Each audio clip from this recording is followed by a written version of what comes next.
polos opuestos. Si tú eres agua, yo soy fuego. Y cada día, seamos honestos, te dicen que soy lo peor que pudo pasarte. Y de mí quieren alejarte.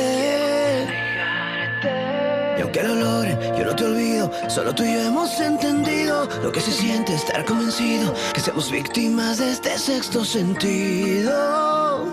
Aunque nos quieran divididos.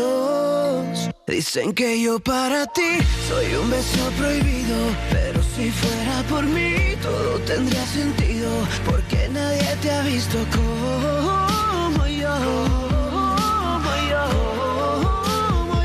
Dicen que yo para ti soy un muy mal partido, que soy el peor pecado que habrás cometido, pero nadie te quiere como yo.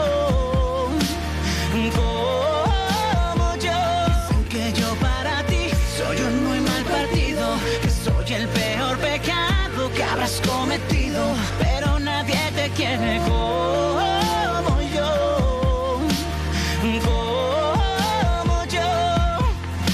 Tú déjalos que sigan opinando cosas por ahí. Voy a callar sus bocas cuando conmigo te vean tan feliz.